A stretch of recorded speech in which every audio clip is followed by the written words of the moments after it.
Hollywood makes the Oregon Trail look like a grand adventure of brave pioneers conquering the Wild West with nothing but grit and determination. But here's what they don't show you. Most travelers spent their days knee-deep in mud, fighting off mosquitoes and shitting their brains out from dysentery. The Oregon Trail wasn't some heroic journey. It was 2,000 miles of pure misery that 500,000 people somehow convinced themselves was a good idea. Oh, and if you're enjoying these stories, I'd really appreciate a like or subscribe. Super curious where you're all listening from, so drop a comment with your location and what time it is there. Always blows my mind how people are falling asleep to this all over the world. All right, let's head back to 1847. Trust me, it's going to be quite a ride. So congratulations, you just woke up in a cramped one-room cabin in Independence, Missouri. It's April 1847 and your eyes are struggling to adjust to the dim light filtering through the oiled paper window. The rough-hewn wood floor beneath your straw mattress is cold against your bare feet. You can smell coffee brewing over the hearth fire, mixed with the lingering scent of last night's cornbread and the earthy musk of the nearby livestock. Your name is Thomas Benton. Well, that's what everyone's been calling you since you were old enough to pull weeds from your pa's cornfield. And this morning isn't like other mornings. Today's the day your family joins a wagon train heading west to Oregon. 2,000 miles of unknown territory stretching ahead of you. Your pa has been talking about Oregon for months now, ever since your neighbour Mr. Wilkins came back from a meeting in town with wild stories about free land, 160 acres for anyone willing to work it. That's bigger than the entire town of Independence. That's more land than your family has ever dreamed of owning. Thomas, you up yet? Your ma's voice cuts through your thoughts. She's already been awake for an hour, packing the last of your family's belongings and cooking breakfast. Coming, Ma. You pull on your rough cotton shirt and homespun trousers. The fabric is scratchy against your skin, but it's sturdy, needs to be for what lies ahead. In the main room, your little sister Sarah is helping Ma pack food into a wooden crate. Your pa is outside, checking the wagon one last time. You've spent the last month getting ready, selling most of what you own, buying supplies, fixing up the old farm wagon. Eat quick now, Ma says, handing you a tin plate with cornmeal mush and a strip of salt pork. We need to be at the meeting spot by 7. The food is hot and filling. You savour it, knowing that meals on the trail won't be this good. You've heard stories from other families who've made the journey. 6 months of hardtack, beans, and whatever game the men can shoot. Outside, the April morning is cool but promising warmth later. Your pa is walking around the wagon, checking every bolt and joint. It's not one of those big Conestoga wagons you've seen in drawings. Those are too heavy, too expensive. Yours is a farm wagon, what folks are calling a prairie schooner, with wooden hoops bent over the top and a canvas cover stretched tight. Morning, son, Pa says when he sees you. Ready for the big adventure? You nod, though your stomach knots with a mix of excitement and fear. You're leaving behind everything you've ever known. Your school, your friends, the graves of your baby brothers who didn't survive their first winters. Come help me with the oxen, Pa says. The 4 oxen are already yoked and waiting. They're not the family's original work animals. Pa traded the farm horses for these beasts last month. Horses might be faster, but they can't pull as long or eat as little as oxen, and they're more likely to be stolen by Indians. Indians. The word sends a shiver down your spine. You've heard stories. Some say they'll attack the wagon trains. Others say they're mostly peaceful. Your ma packed an extra tin of sugar and some bright cloth scraps for trading with them just in case. By the time the sun is properly up, your family is ready. The wagon is packed so full you can barely see inside it. Barrels of flour and cornmeal, bags of beans, dried meat, coffee, sugar, tools for farming and building. Your ma's prized cast iron skillet and Dutch oven, seeds for planting. Your Pa's rifle and ammunition, a small chest with your family Bible and your Ma's wedding quilt. Everything else you owned has been sold or given away.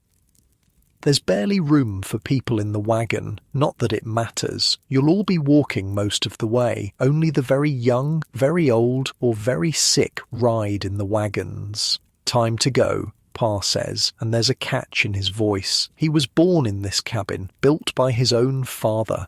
Leaving it behind is harder than he lets on. Ma wipes her eyes with her apron, then squares her shoulders. Sarah clutches her rag doll, the only toy she was allowed to bring, and looks up at you with wide eyes. It's gonna be okay, Squirt, you tell her, though you're not entirely sure yourself. The wagon creaks as Pa flicks the reins and calls to the oxen. The wheels turn, and just like that, you're leaving the only home you've ever known. The journey to the meeting spot takes less than an hour. As you approach, you see dozens of other wagons already gathered in a large field on the outskirts of town. Men are checking harnesses and wheels, women are organising supplies, children run between the wagons playing tag, while they still can. At the centre of it all stands a tall man with a bushy beard and weathered skin. This must be Mr. Davidson, the wagon master who'll be leading your train. Your Pa told you he's made the journey 3 times already. Hard to imagine anyone wanting to do this more than once. As your wagon pulls up, other families nod in greeting. You recognise some from town, the Millers with their 5 children, old widow Jenkins who's travelling with her son's family, the Browns who sold their blacksmith shop to buy supplies for the journey. Mr. Davidson climbs onto a wagon and raises his hands for quiet. The chatter dies down as everyone gathers around.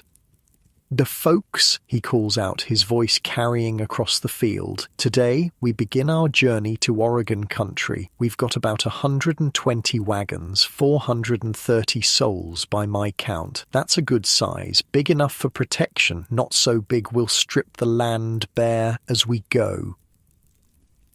He pauses, looking around at the faces turned up to him.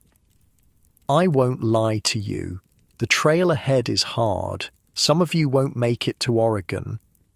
A murmur runs through the crowd. You feel Sarah's hand slip into yours, squeezing tight. "But most of you will," Davidson continues, "and what waits for you there is worth every hardship. Land, freedom, a chance to build something new." He goes on to explain the rules of the trail, how the wagons will travel, who takes what positions, the importance of staying together. Each family will take turns at different duties, scouting ahead, guarding the livestock, night watch.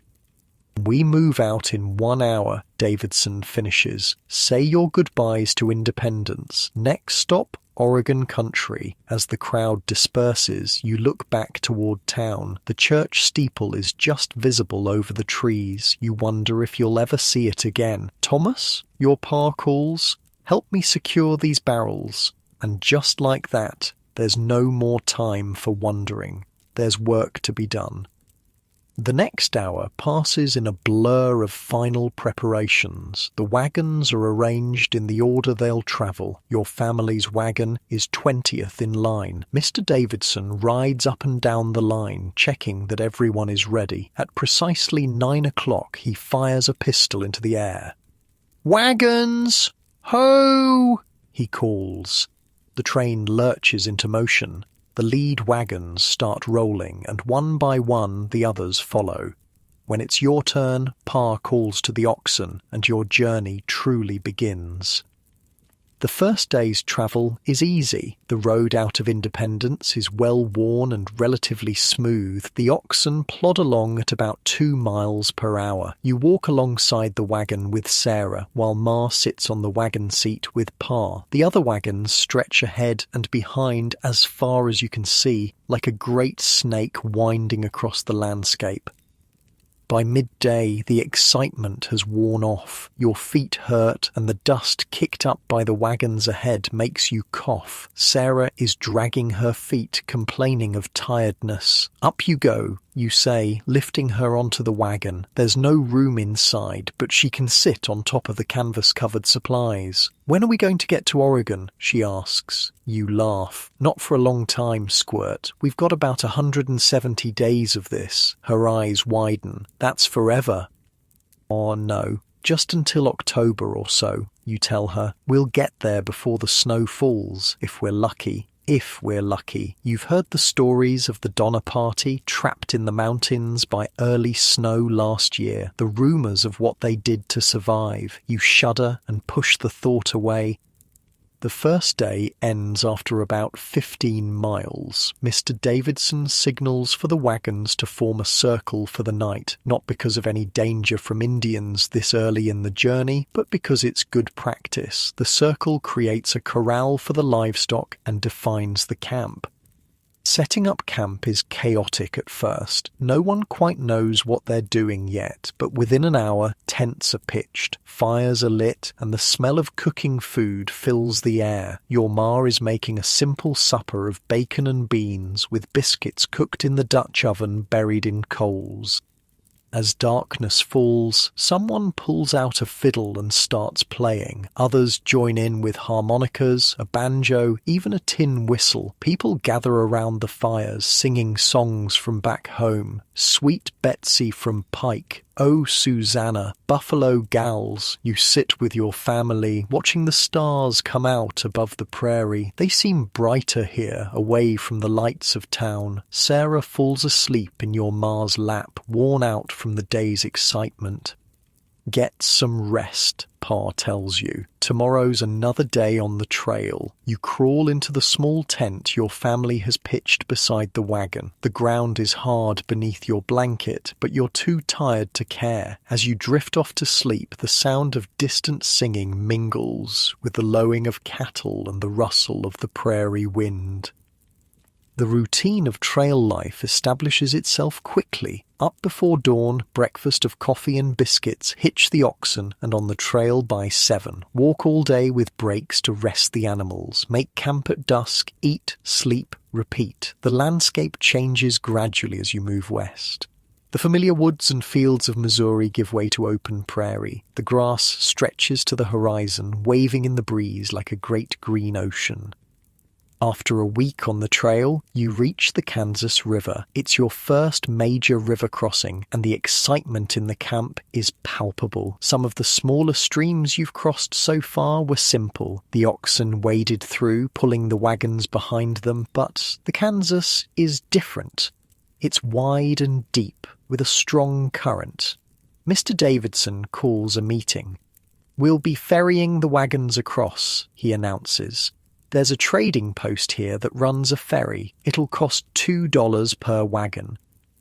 There are grumbles from some of the men. $2 is a lot of money. It's that or risk losing your wagon and everything in it, Davidson says sharply. I've seen too many people try to ford this river and lose everything. Some lost their lives. That quiets the complaints. The crossing takes all day. The ferry is just a large raft that can hold one wagon at a time. The oxen swim across separately. By sunset, half the wagons are across, with the rest to follow tomorrow. Your family's wagon makes it across without incident, though watching it float on the rickety ferry makes your heart pound. The oxen bellow in fear as they're forced to swim, but they make it to the other side, dripping and exhausted. That night, camp is split between the two sides of the river. You can see the fires of the other half of your train across the water. It feels strange to be separated, vulnerable somehow. Will there be more rivers like this? Sarah asks as you sit by the fire. Many more, Pa says. The Platte, the North Platte, the Sweetwater, the Snake, the Columbia, each one a challenge. But we'll cross them all, Ma adds firmly, just like we crossed this one. You nod, but in your mind, you're counting the rivers ahead, each one a potential disaster, each one a barrier between you and your new home. As you lie in your tent that night, listening to the rushing of the Kansas River, you wonder what other challenges await on the long road to Oregon. The next morning, you're awakened by a commotion. People are shouting, running. You scramble out of the tent to see what's happening. A man from another family is being carried into camp, his leg bloody and twisted at an unnatural angle. His wagon had broken loose on the ferry and crushed his leg against the riverbank. The wagon train has no proper doctor, but Mrs. Peterson was a midwife back in Illinois. She takes charge, cleaning and splinting the leg. The man's screams make Sarah cover her ears and bury her face against Ma's skirt. "Will he die?" Sarah whispers. "No, honey," Ma says, but her face is grim. A bad injury like this, with months of travel ahead, you all know his chances aren't good. By noon, the rest of the wagons have crossed. The injured man's family decides to turn back to independence. They can't continue with him in this condition. 3 other families choose to go with them, shaken by the accident and no longer sure they want to face the trail. As they depart, heading east while your train continues west, a sobering reality settles over the group. You've been on the trail just over a week, and already your numbers are smaller. That night, there's no music around the campfires. People speak in hushed voices, glancing back toward the river as if it marks a boundary they can never recross. In a way, it does. You're committed now. Oregon or bust. The next morning, it rains. Not a gentle spring shower, but a prairie deluge. The canvas wagon cover drums with it, water finding every tiny hole and seam. The ground turns to mud that sucks at your boots with every step. The oxen struggle, sometimes sinking to their knees. Progress slows to less than 10 miles that day. By evening, everyone is soaked, cold, and miserable. Making fires is nearly impossible with wet wood. Families huddle in their wagons or under them, eating cold food and trying to stay warm. Your ma somehow manages to keep a small fire going long enough to heat coffee. The hot liquid is the only comfort on this miserable night. The rain continues for 3 days. On the second day, one of the wagons gets stuck so deeply in mud that even with 4 extra teams of oxen, it can't be pulled free. The family has to unload everything, carry it forward through knee-deep mud, then take the empty wagon apart and reassemble it on firmer ground. By the time the skies finally clear, the mood in the wagon train is grim.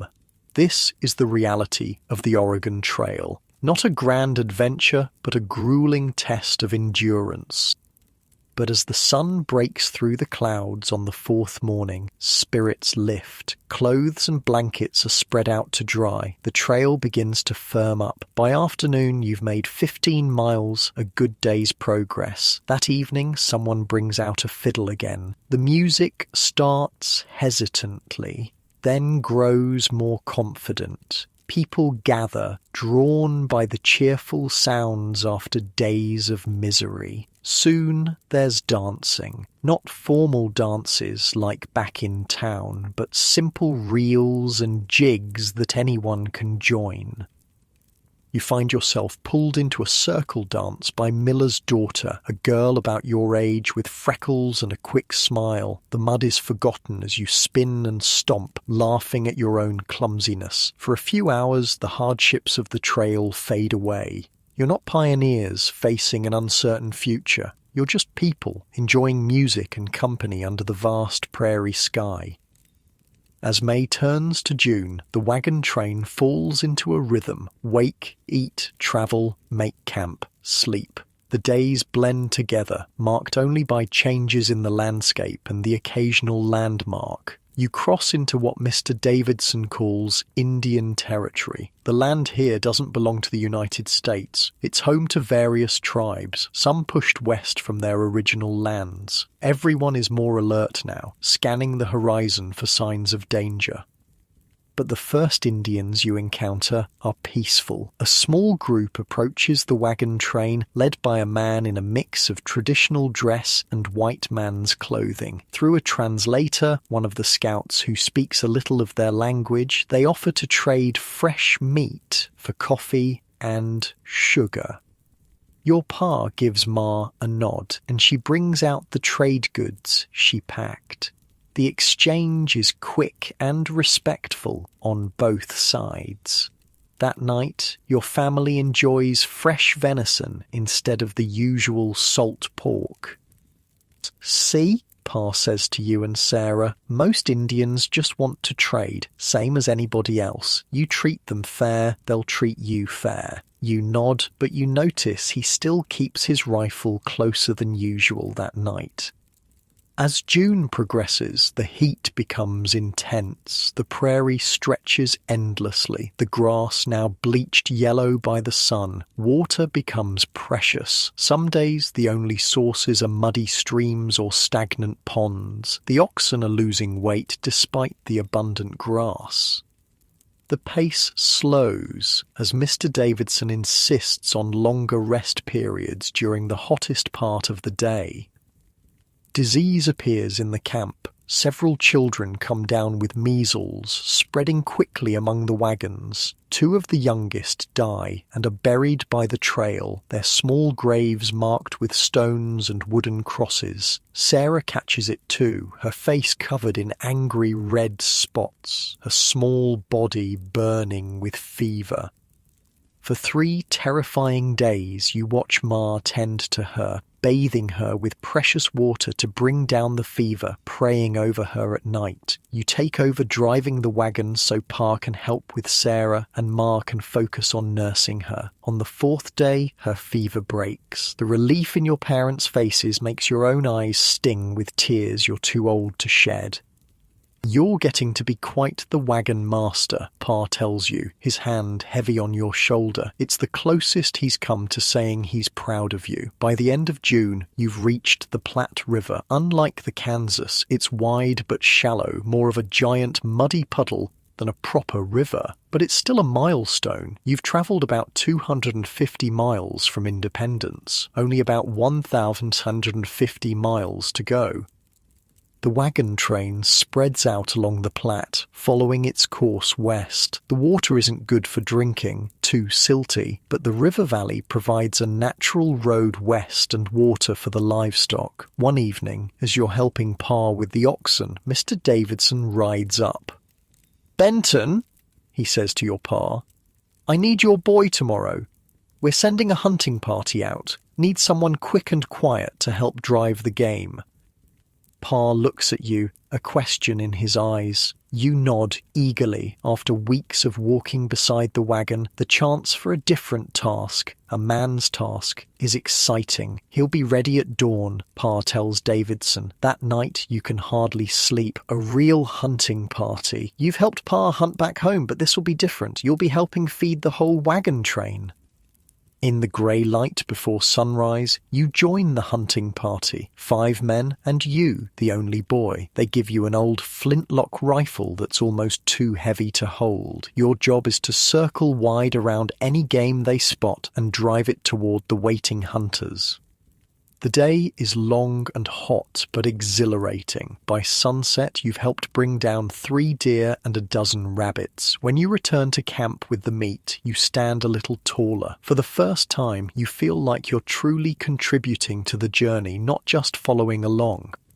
As the wagon train continues along the Platte, the landscape begins to change. The endless flat prairie gives way to more varied terrain. In the distance, you can make out the first hints of hills, the beginning of the long climb toward the Rocky Mountains. July finds your wagon train reaching Fort Kearny, a military outpost on the Platte. It's the first sign of white civilization you've seen in weeks, and the excitement in the camp is palpable. The fort itself is unimpressive, just some wooden buildings surrounded by a low wall, but to your eyes, after so long on the trail, it looks like a city. There's a small store where families can replenish supplies, a blacksmith to repair wagon parts, and best of all, a post office where letters can be sent east. Your ma spends the evening writing a long letter to her sister back in Missouri. You add a few lines at the end telling your cousin about the hunting trip and the Indians you've met. The letter will take months to reach them, carried east by military couriers and stagecoaches. The wagon train stays at Fort Kearny for 3 days. It's a welcome break from the constant travel. The oxen rest and graze on relatively fresh grass. People wash clothes in the river, trade stories with other wagon trains, and enjoy the luxury of sleeping inside the fort's walls, safe from any potential dangers. But the trail beckons. Oregon is still more than 1,500 miles away, and summer won't last forever. On the 4th day, Mr. Davidson gives the order to move out. The wagons form their line once more, and your journey continues.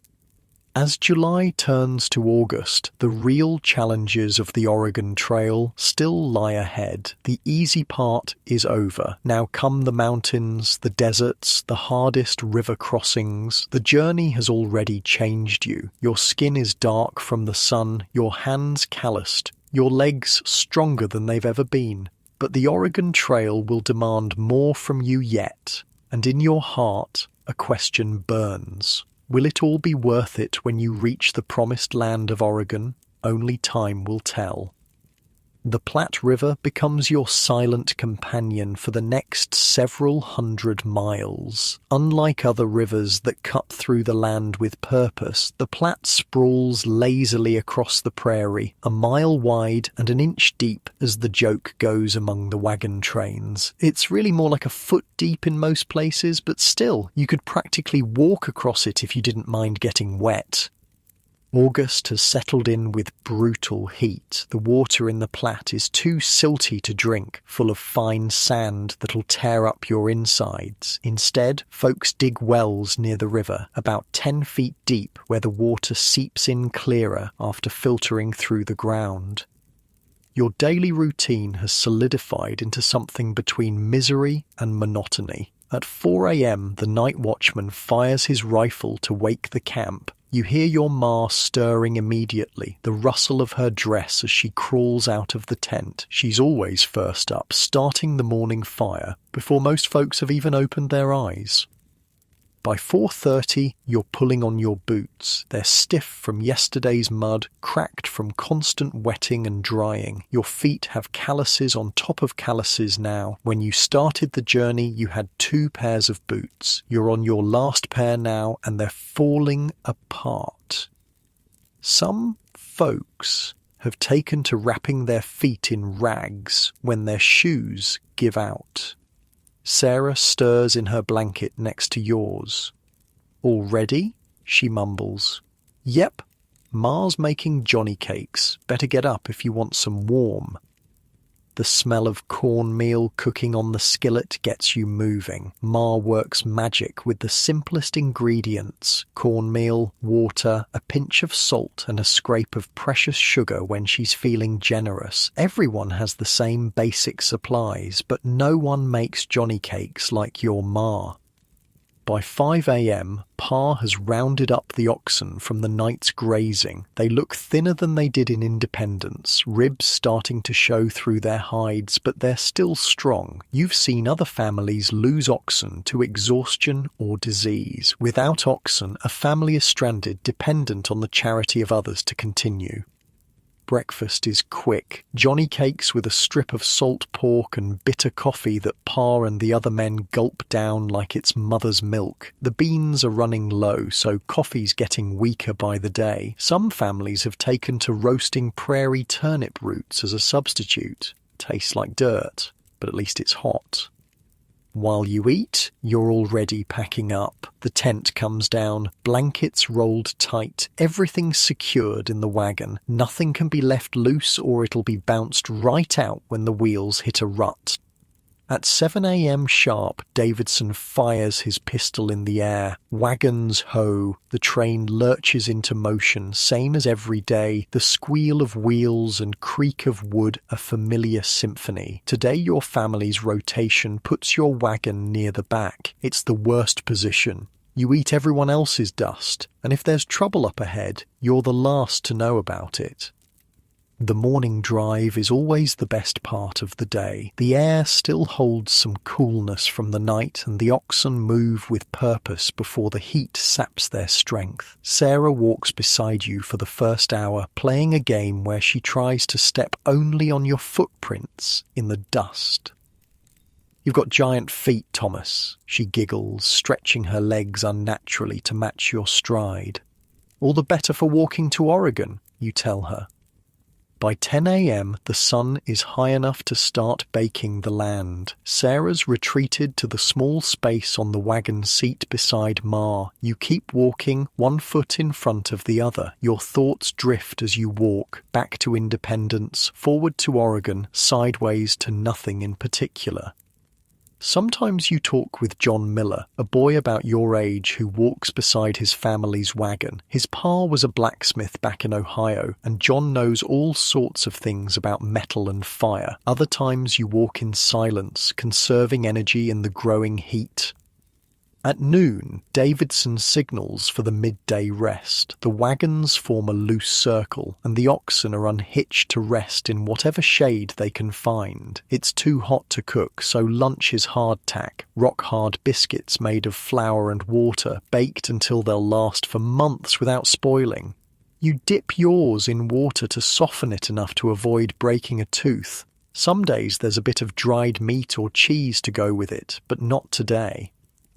The heat of midday brings an eerie stillness to the prairie. Even the insects quiet down, waiting for the worst to pass. The only sounds are the soft lowing of the oxen and the occasional cry of a baby from one of the wagons. Everyone moves slowly, saving their strength. Ma has taken to using this time to check Sarah's hair for lice, a constant battle on the trail where bathing is a rare luxury. Sarah squirms under Ma's fingers but knows better than to complain. You've seen what happens when lice get out of control. The Pearson family had to shave their daughter's head last month when they couldn't get rid of the infestation. At 2 p.m, it's back on the trail. The afternoon stretch is the hardest. Hot, dusty, and seemingly endless. The landscape barely changes. Just the Platte River on your right and the prairie stretching to the horizon on your left. Occasionally, you'll pass the grave of someone from an earlier wagon train, a stark reminder of the trail's dangers. Some have proper markers with names and dates. Others are just mounds of earth, already being reclaimed by the prairie grass. The most unsettling are the possessions abandoned along the trail. Furniture, trunks, even entire wagons left behind when animals died or loads needed lightening. Back in June, these discards horrified everyone. Now, they're just landmarks. 2 miles past the broken piano, someone might say when giving directions.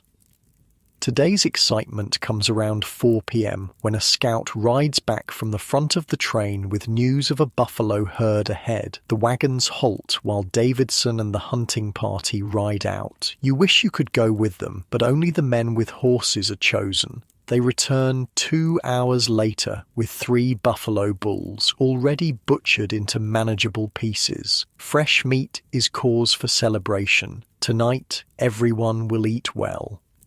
Camp that evening is more animated than usual. The smell of roasting buffalo meat permeates the air. Families share their portions with neighbours, creating a patchwork feast. The Browns contribute wild onions they gathered along the trail. The Wilsons have a precious jar of pickles they've been saving for a special occasion. Even Mr. Davidson seems to relax a bit, accepting a plate from your ma with a rare smile. "Fine cooking, Mrs. Benton," he says, "reminds me of home." After dinner, someone brings out a fiddle. Mr. Everett, a tall man with hands like hammers, cradles the instrument as gently as a baby and draws the bow across the strings. The music rises into the twilight air. "Oh, Susanna," a favourite among the travellers. People gather in the centre of the wagon circle, first just tapping their feet, then dancing in earnest. Pa surprises you by taking Ma's hand and leading her into a lively reel. You've never seen them dance before? Ma's cheeks flush pink, and she looks younger suddenly, like the girl she must have been when Pa first met her. Sarah tugs at your sleeve. Dance with me, Thomas. Before you can protest, she's pulling you into the circle. You're clumsy at first, too aware of people watching, but the music works its way into your bones. Soon you're swinging Sarah around, both of you laughing.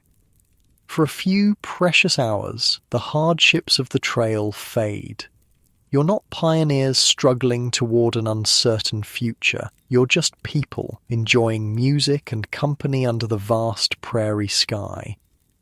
But morning comes too soon, and with it the familiar routine. The journey waits for no one. The terrain begins to change as August wears on. The flat prairie gives way to more rugged country. In the distance, you can make out actual hills. The first real elevation change in hundreds of miles. Chimney Rock rises from the plains like a beacon, visible for days before you actually reach it. That's our halfway mark, Davidson tells everyone. We've come about 1,000 miles, only 1,000 more to go, 1,000 more miles. The words should be daunting, but instead they fill you with a strange pride. You've already come so far, surely you can make it the rest of the way. Near Chimney Rock, your wagon train encounters another group heading east. It's unusual. Most traffic on the trail flows west this time of year. As they draw closer, you see their wagons are nearly empty, their animals thin, the people haggard. Davidson rides out to meet their leader. They talk for a long time, too far away for you to hear. When Davidson returns, his face is grim. They're turning back, he announces to the gathered families. Got as far as South Pass before losing too many oxen to continue. They say the grazing gets worse the further west you go. A murmur runs through the crowd. South Pass is still hundreds of miles ahead, the gateway through the Rocky Mountains. If they couldn't make it... What else did they say? Someone calls out. Davidson hesitates. They passed 3 other trains heading east, all turning back for the same reason, and they say the Sioux are restless this year, not happy with so many whites crossing their territory. Fear ripples through the group. Everyone's heard stories of Indian attacks, though your train hasn't seen anything but peaceful trading so far. We'll continue as planned, Davidson says firmly, but we'll need to be more careful with our animals, better grazing, longer rest periods, and we'll post extra guards at night. That night, no one brings out the fiddle. The camp is quiet, each family huddled around their own fire, speaking in low voices. The joy of the buffalo feast seems very far away. Your pa sits cleaning his rifle with unusual care. We'll be fine, he tells you and Sarah, though you haven't asked. Davidson knows what he's doing. You nod, pretending a confidence you don't quite feel. The vastness of the country suddenly seems threatening rather than grand. So much empty space between here and Oregon. So many things that could go wrong. The next day brings a new challenge, a river crossing. It's not the Platte itself, but a tributary that's swollen from recent rains upstream, too deep to ford safely, according to the scouts. Davidson orders trees to be cut down to build rafts. The work takes all day, everyone helping to fell trees, strip branches, and lash the logs together with rope. By sunset, you have 3 sturdy rafts, each big enough to hold a wagon. The crossing begins at dawn the next day. The first wagon rolls onto a raft, its wheels chocked with stones to keep it from rolling. 4 men with long poles push the raft across the river while the oxen swim alongside, urged on by their owners. The current is stronger than it looks. The first raft drifts downstream before the polers can correct, nearly capsizing before reaching the far bank, but they make it, the wagon rolling safely onto dry land. The second crossing goes more smoothly, the polers having learned from the first attempt. The third raft carries the Jenkins wagon. Halfway across, one of the logs shifts, throwing the raft off balance. The wagon slides sideways, its weight pushing the raft underwater on one side. You watch in horror as the Jenkins family clings to the tilting wagon. The current catches the raft, spinning it around. For a moment it looks like it might right itself. Then the wagon topples into the river with a massive splash. Men on both banks leap into action. Those who can swim dive into the water. Others run downstream, carrying ropes to throw to the struggling family. You stand frozen, Sarah's small hand clutching yours so tight it hurts.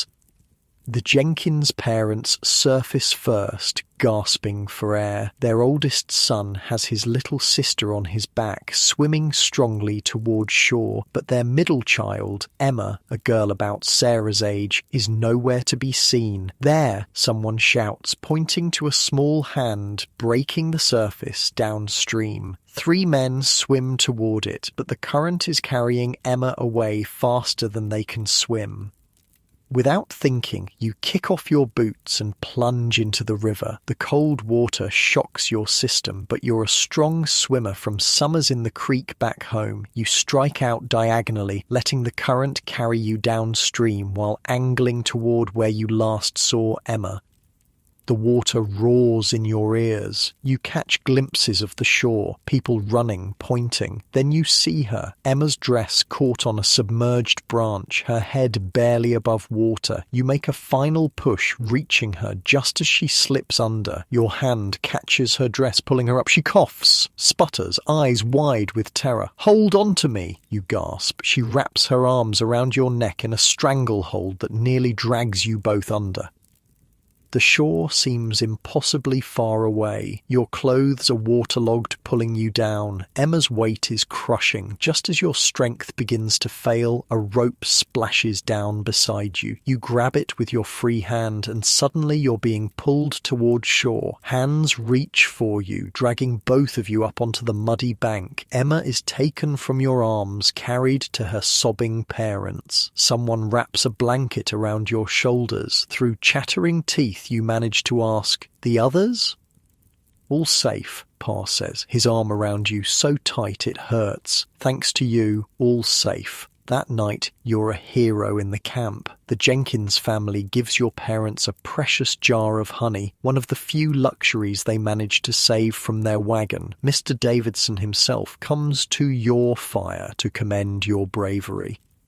But the incident casts a shadow over the train. The Jenkins lost nearly everything. Their wagon, most of their supplies, all their treasured possessions from back home. Other families contribute what they can spare, but it's not much. Everyone's supplies are running low. "What will they do?" you ask Pa as you watch the Jenkins setting up a makeshift shelter with borrowed canvas. "They'll ride with other families," Pa says. "We'll make room. That's how it works out here. Today them, tomorrow could be us." The Jenkins' oldest son rides with your wagon the next day. He's quiet, still in shock from the near tragedy. You don't know what to say to him, so you just walk in silence, occasionally pointing out interesting rocks or prairie dog holes, small distractions from his family's loss. By the time you reach Fort Laramie in late August, the wagon train has settled into a new rhythm. The Jenkins family is split among 3 wagons, including yours. Emma rides with Sarah in the back of your wagon. The 2 girls have become inseparable, finding comfort in each other after the river trauma. Fort Laramie is larger than Fort Kearny, a proper military outpost with soldiers in uniform and solid buildings. The sight of the American flag flying over the fort brings unexpected tears to Ma's eyes. "Feels like civilization," she says, wiping her cheeks quickly. The fort offers a chance to resupply at steep prices. Pa trades one of your spare wagon wheels for flour and coffee. The wheel is worth far more, but there's no arguing with the fort's traders. They know they're the only option for hundreds of miles. The truly precious commodity is information. Soldiers and traders at the fort have news from both East and West. The war with Mexico is over, with America gaining vast new territories. Gold has been discovered in California, triggering a rush of fortune seekers. And most importantly for your journey, the reports from Oregon are good. Fertile land, moderate climate, growing settlements. Your train stays at Fort Laramie for 4 days. The break from travel is welcome, but there's still work to be done. Repairing wagons, restocking supplies, tending to the sick. 2 families decide to winter at the fort rather than risk the mountain crossings with the seasons changing. Your train will leave with fewer wagons than it arrived with. On the eve of departure, Mr. Davidson calls a meeting. The easy part is over, he tells everyone bluntly. From here on, we face mountains, deserts, and the worst river crossings. The next stretch to Fort Bridger will test us all. He pauses, looking around at the faces gathered in the fort's courtyard. Anyone having second thoughts should stay here. No shame in waiting till next year. Better that than dying in the mountains. No one from your wagon group steps forward, though you see worried glances exchanged between some of the couples. The Jenkins family, surprisingly, stands firm. "We've come this far," Mr. Jenkins says. "Might as well see it through." That night, you lie awake in your tent, listening to the unfamiliar sounds of the fort, soldiers calling to each other as they change guard, the distant nickering of cavalry horses. Tomorrow you'll be back on the trail, heading into country more rugged than anything you've seen so far. Pa's voice comes soft in the darkness. "Proud of you, Thomas. What you did for that Jenkins girl. Not every man would have done the same." Man. He called you a man, not a boy. You feel a warmth spread through your chest that has nothing to do with the August heat. "Get some rest," Pa continues. "Big day tomorrow, but sleep is elusive. Your mind races with thoughts of what lies ahead, mountains looming on the horizon, the promise and peril of the unknown trail. The journey has already changed you in ways you're only beginning to understand.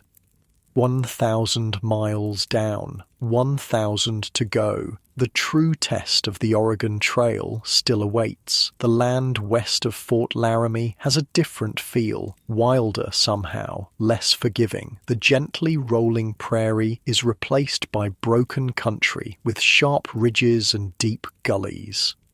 The trail follows the North Platte River, but even the river seems different here, faster, colder, as if eager to escape this harsh terrain. September brings unpredictable weather. One day might be blazing hot, the next suddenly cold with biting wind. The mornings always dawn with frost now, the ground crunching under your boots until the sun rises high enough to melt it. Your wagon train has shrunk to 73 wagons. Besides the families who stayed at Fort Laramie, you've lost 2 more, one turning back after their oxen died, another forced to stop when the father broke his leg falling from the wagon seat.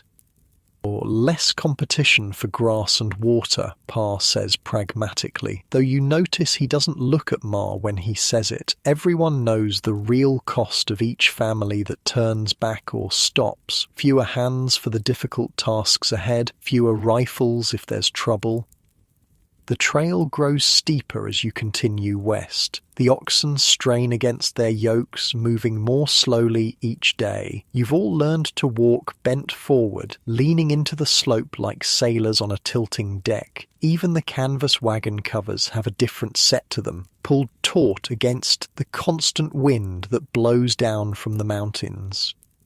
One morning, as you help Pa hitch the oxen, you notice dark clouds building to the west. Not the usual afternoon thunderclouds, but something different. A solid wall of darkness that stretches across the horizon. Trouble coming, Pa mutters, following your gaze.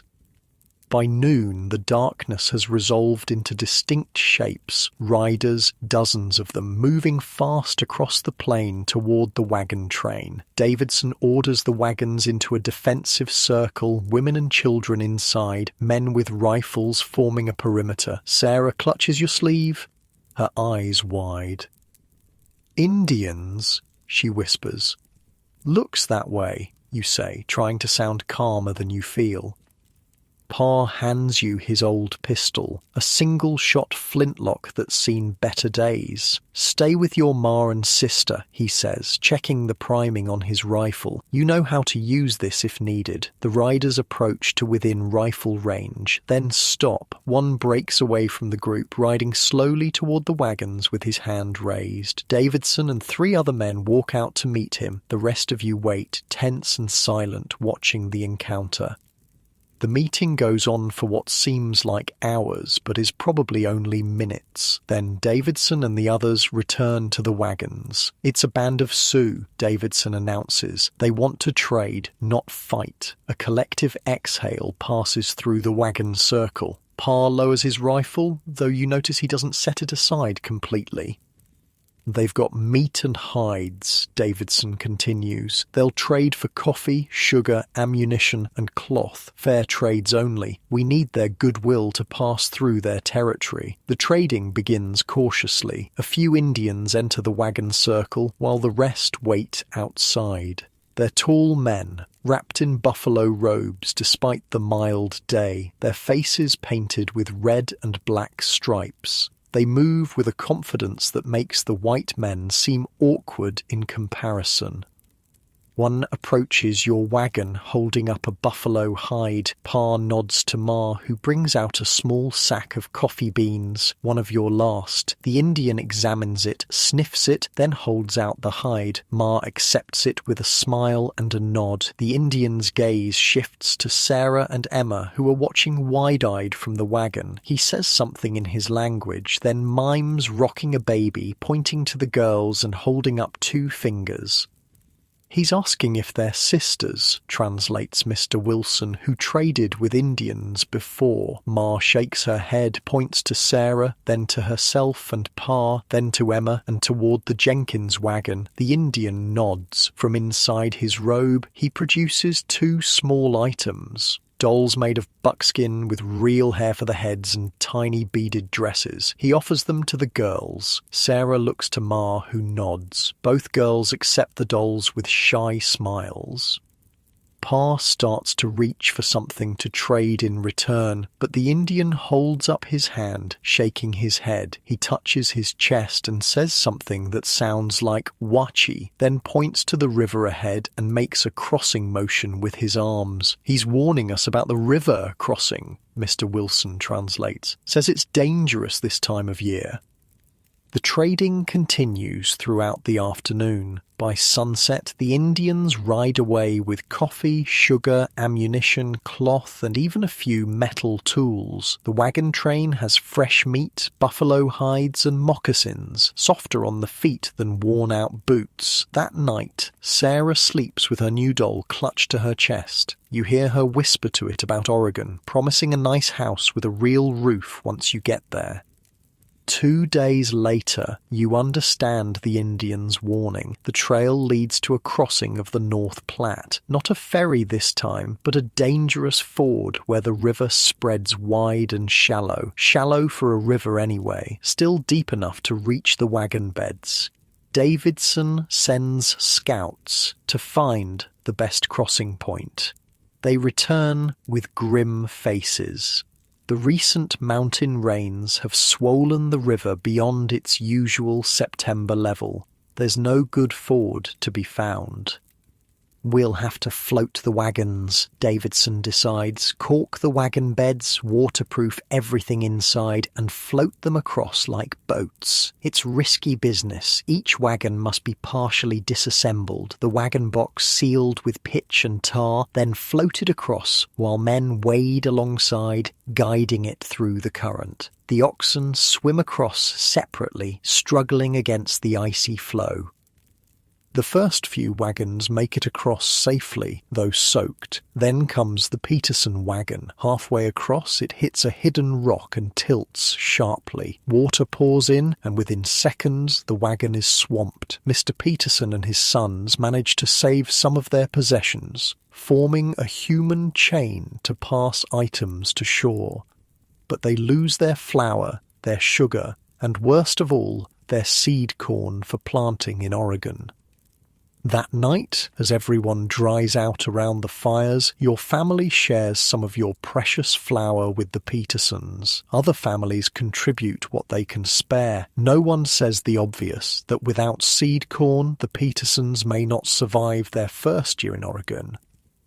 "We'll make it," Mr. Peterson says, his voice rough with emotion. "One way or another, we'll make it." The river crossing takes 3 full days. 2 more wagons are damaged, though none as badly as the Petersons. By the time the last wagon rolls up the far bank, everyone is exhausted, wet, and on edge, and the real mountains still lie ahead. The trail now leads through country, unlike anything you've seen before. Towering cliffs of red rock, deep canyons, forests of pine and fir that smell sharp and clean after the dusty prairie. The air is thinner here, making your lungs work harder. At night, the cold is intense, frost forming on the inside of the wagon cover by morning. Food becomes the constant worry. Game is scarcer in the mountains, and what the hunters do bring back is lean, the animals having already lost their summer fat in preparation for winter. The grass is sparse and tough, providing little nourishment for the oxen. Davidson orders reduced rations. Breakfast is now a thin gruel of cornmeal, dinner a small portion of beans with whatever meat the hunters manage to find. Lunch has been eliminated entirely. The children receive extra portions when possible, but everyone is hungry all the time. The hunger makes tempers short. Arguments break out over trivial matters. Whose turn it is to collect firewood, who gets which cut of meat. Davidson steps in when needed, his authority unquestioned, but even he looks worried now, constantly scanning the sky for signs of early snow. In the second week of September, you reach Independence Rock, a massive granite dome rising from the plain like the shell of some enormous turtle. It's a landmark all travelers look for, covered with the names of pioneers who passed this way before you. They say you need to reach Independence Rock by the 4th of July to be sure of crossing the mountains before snow, Davidson tells the gathered families. We're more than 2 months behind that schedule. A murmur of concern passes through the group. Snow in the higher mountains would mean disaster. Wagons unable to move, oxen starving, people freezing. We'll push harder, Davidson continues. Longer days, shorter rests. We need to reach South Pass within 2 weeks. That night, despite the exhaustion and hunger, there's a small celebration. It's tradition for each family to carve their name on Independence Rock. Pa takes out his knife and carefully etches Benton Family, 1847, into the stone. You add your own mark beneath it, a small star, your personal sign that you were here, that you existed in this moment of history. The trail grows steeper beyond Independence Rock. The wagons struggle up rocky slopes that would have been considered impassable just months ago. Now they're just one more obstacle to overcome. The oxen are visibly thinner, ribs showing through their hides. Some can barely pull their loads and must be alternated with stronger animals. One morning, you wake to a strange silence. For a moment, you can't identify what's missing. Then you realize the wind has stopped for the first time in weeks. The air is perfectly still, and above the mountains to the west, the clouds hang motionless. Weather's changing, Pa says, studying the sky with a frown. By noon, the clouds have moved in, dark and heavy. The temperature drops rapidly. When the first snowflakes begin to fall, there's a collective groan from the wagon train. It's too early, someone protests, as if arguing with the sky might change its mind. The snow falls lightly at first, then with increasing intensity. Within an hour, the ground is covered with an inch of wet, heavy snow. The oxen low miserably, steam rising from their backs. Davidson orders the wagons to form a tight circle in a sheltered valley. Tarps are stretched between wagons to create additional shelter. Every piece of dry wood is collected for fires. By nightfall, 3 inches of snow cover the ground, and it's still coming down. The temperature continues to drop. Everyone huddles around the fires, wrapped in whatever blankets and buffalo robes they have. Sarah and Emma sit between you and Ma, sharing body heat. "Will we freeze?" Sarah whispers, her breath visible in the firelight. "No, squirt," you tell her with more confidence than you feel. "It's just an early snow. It'll melt in a day or 2. But it doesn't melt the next day, or the day after. For 3 days, the wagon train is trapped by snow and bitter cold. The oxen eat what little they can pour from beneath the snow, growing weaker by the hour. On the 4th morning, the sun finally appears, bright and surprisingly warm. The snow begins to melt, turning the ground into a muddy quagmire, but at least you can move again.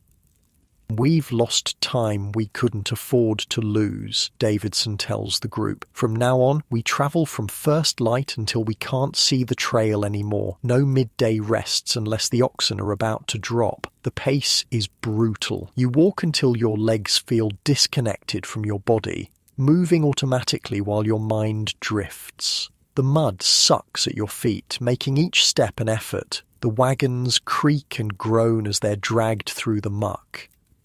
Just when it seems things can't get worse, sickness sweeps through the camp. It starts with the Wilsons' youngest child. Fever, vomiting, bloody diarrhea. Within days, 12 people are sick, mostly children. Mountain fever, the older folks call it. There's no real treatment except rest and fluids, both in short supply. The wagon train can't stop for the sick. The threat of winter is too great. So the ill are bundled into the wagons, bouncing and jolting with every rut and rock. Their moans join the creaking of wheels and lowing of oxen in the trail's grim chorus. Emma falls ill next, her small face flushed with fever. The Jenkins family is still split among different wagons, with Emma riding in yours. Ma tends to her as best she can, spooning water between her cracked lips, bathing her forehead with precious water warmed by the fire. "Will she die?" Sarah asks one night, watching Ma tend to the delirious girl. "Not if I have anything to say about it," Ma answers, her voice firm despite the exhaustion etched on her face. For 3 days, Emma hovers between life and death. You take over more of the camp chores, letting Ma focus on nursing. Pa drives the wagon with extra care, trying to avoid the worst bumps for Emma's sake. On the 4th day, her fever breaks. The relief in the wagon is palpable. That night, when you stop to make camp, Emma asks for food, the first thing she's eaten in days. Others aren't so lucky. The Wilsons lose their youngest to the fever. The Harrises' grandfather, already weakened by the journey, succumbs as well. Both are buried in simple graves beside the trail, marked with wooden crosses that will likely be gone by next spring. The sickness passes eventually, leaving everyone weakened but moving forward. The mountains loom closer each day, their peaks already white with snow. In late September, you reach South Pass, the gateway through the Continental Divide. It's not the dramatic mountain gap you imagined, but a broad, high valley between 2 ranges. The crossing itself is almost anticlimactic after the struggle to reach it. But the significance isn't lost on anyone. You've crossed the spine of the continent. The waters now flow west toward the Pacific rather than east to the Mississippi. You're truly in the West now, farther from home than you've ever been. That night, despite the exhaustion and hunger, there's a celebration of sorts. The last of the sugar is used to make a sweet gruel. Someone produces a fiddle that hasn't been played since Fort Laramie, and music fills the cold mountain air. You find yourself standing at the edge of camp, looking east toward the way you've come, and west toward the way ahead. The stars seem impossibly close here, the air so clear you feel you could reach up and touch them. Pa joins you, his breath clouding in the frosty air. "Quite a journey." he says simply.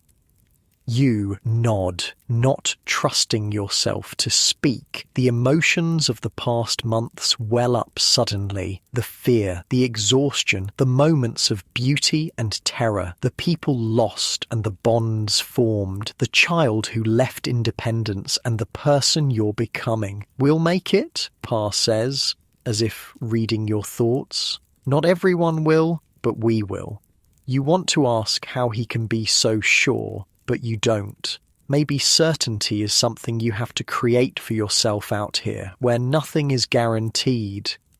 Come on, Pa says, clapping you on the shoulder. Your ma saved you some of the sweet gruel. You follow him back to the fire, where Sarah and Emma are giggling over something, their recent brush with death already fading from their minds. Ma looks up and smiles, the firelight softening the new lines of worry on her face.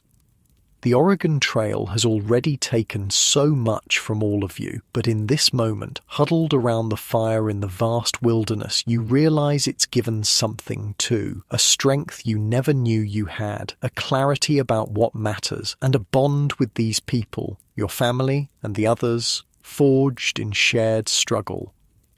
Tomorrow will bring new challenges, the long descent from the mountains, the arid lands beyond, rivers still to cross. Winter is coming, and you're in a race against time to reach Oregon before the passes close completely. But tonight you eat your sweet gruel and listen to the fiddle play Home, Sweet Home, a song that has a different meaning now than when you left independence. Home isn't a place anymore, it's these people, this wagon, this journey you're on together. As you drift off to sleep that night, you wonder what Oregon will be like. Will it be worth all this? You hope so. You have to believe so. But in a strange way, you're beginning to understand that the journey itself matters just as much as the destination. The real Oregon Trail isn't on any map. It's written in calluses and scars, in graves left behind and memories carried forward. It's written in you now, changing you with every mile. Beyond South Pass, the landscape transforms yet again. The broad mountain meadows give way to steep descents, the western face of the Rockies dropping away before you. The trail here is treacherous, forcing wagons to navigate slopes that seem impossible for wheeled vehicles. Davidson orders wheels locked for the steepest parts. Iron chains are wrapped around the wheels, preventing them from turning, forcing the wagons to slide rather than roll down the inclines. The oxen strain backward against their yokes, fighting gravity every step of the way. Hold the lines tight, Pa tells you one morning, handing you the reins as he walks alongside the wagon, ready to brace it if it starts to slide too fast. The responsibility makes your hands sweat despite the October chill. The wagon creaks and groans as it inches down the slope. One slip, one broken chain, and thousands of pounds of wagon, supplies, and people would careen down the mountainside. You've seen it happen to others. The Miller wagon lost a wheel on a steep grade last week, tumbling off the trail and smashing to kindling at the bottom of a ravine. The family survived, but lost nearly everything they owned. Reaching the bottom of each descent brings only momentary relief. The next ridge always looms ahead, another obstacle to overcome. The trail crosses countless streams, icy cold and swift with mountain runoff. Most are shallow enough to ford, but after heavy rain, even a small creek can become a raging torrent. October brings a new concern, not just cold, but the constant threat of early winter storms. The first snow beyond South Pass melted quickly. The second, a week later, lingered in shady spots for days. Everyone knows the third might be the one that stays until spring. How much farther to Fort Bridger? You ask Pa one evening as you help him rub down the oxen. The poor beasts are exhausted, their ribs showing prominently through their hides. Davidson says 3, maybe 4 days if the weather holds, Pa answers, his breath clouding in the cold air. It'll be our last chance to resupply before the Blue Mountains. Fort Bridger becomes the focus of everyone's hopes, a place to rest, to find food and medicine, to repair wagons and equipment worn to breaking point by the mountain passage. In the evenings around the fires, people speak of it like a paradise, though you've heard it's little more than a trading post with a palisade wall.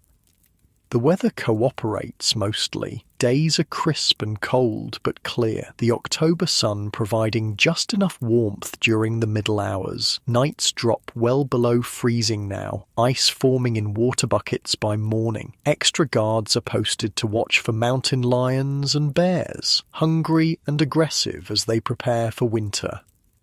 On the third day after your conversation with Pa, the wagon train rounds a bend in the trail, and there in the valley below sits Fort Bridger. It's even less impressive than you imagined, a collection of rough log buildings surrounded by a wooden fence that looks like it wouldn't stop a determined child, let alone hostile Indians. But it's civilization of a sort, and right now, that's enough. The fort's trading post is doing brisk business with the steady stream of emigrants heading west before winter. Prices are exorbitant, twice what they were at Fort Laramie, but people pay without complaint. There's no choice. Your family trades 2 buffalo robes and Ma's silver brooch, a wedding gift from her mother, for flour, coffee and salt. Pa haggles for ammunition, reluctantly paying a small gold coin he's kept hidden in his boot since independence. Highway robbery, he mutters as you leave the trading post, but we'll need the bullets. Game gets scarce in the Blue Mountains, especially once snow flies. The most valuable commodity at Fort Bridger isn't food or supplies, but information. Travelers heading east bring news of conditions ahead, while the fort's traders share what they've heard from other wagon trains. The news isn't good. Early snow has already fallen in the Blue Mountains. The Columbia River is running high and fast with autumn rains, and most worrying, a wagon train that left Fort Bridger just 10 days earlier encountered a party of Cayuse Indians who seemed unusually hostile. "We'll need to push hard," Davidson tells the gathered families. "I'm aiming to reach the Dalles before the end of November. From there, we can raft down the Columbia to the Willamette Valley." The Dalles, another mysterious name that's become a milestone in your journey. The last major obstacle before Oregon from what you've heard. The wagon train stays at Fort Bridger for 2 days. It's barely enough time to rest the oxen, but no one complains. Every day spent here is one less day to reach Oregon before winter sets in. When you move out on the third morning, the train is smaller again. 4 families have decided to winter at the fort rather than risk the Blue Mountains with the season advancing. Your father considered it. You overheard him discussing it with Ma late one night, but ultimately decided to continue. "We've come this far," he told her, "and I don't trust that trader Bridger. Something off about him." The trail beyond Fort Bridger enters yet another type of terrain. High desert plateau, sagebrush stretching to the horizon in all directions. The earth is dusty despite the season, the air dry enough to crack lips and knuckles. Water becomes the primary concern, with springs and streams growing scarce. "Got to reach the Snake River," Davidson tells everyone. "Follow it northwest all the way to Fort Hall, but it's 3 days hard travel to get there." Those 3 days are among the hardest yet. The trail crosses a barren waste where nothing grows but scrubby sagebrush and bitter greasewood. There's little grazing for the oxen, forcing families to break into precious reserves of corn saved for the worst times. Water comes from occasional springs, often so alkaline it makes the animals sick if they drink too much. Sarah develops a hacking cough from the dust. Emma, still weak from her bout with mountain fever, struggles to keep food down. Ma boils willow bark for tea, the bitter brew the only medicine left in your depleted supplies. The Snake River, when you finally reach it, seems like salvation. The water runs clear and sweet, the valley providing better forage than you've seen in weeks. For the first time in days, the oxen get enough to eat, and people fill water barrels with clean water. But the snake has its own dangers. The trail follows the river through a deep canyon, with towering cliffs on one side and the rushing water on the other. In places, the path narrows to barely the width of a wagon, with a sheer drop to the river below. "Keep the wagon single file," Davidson orders, "and check your brakes at every stop. One slip here and you're in the river."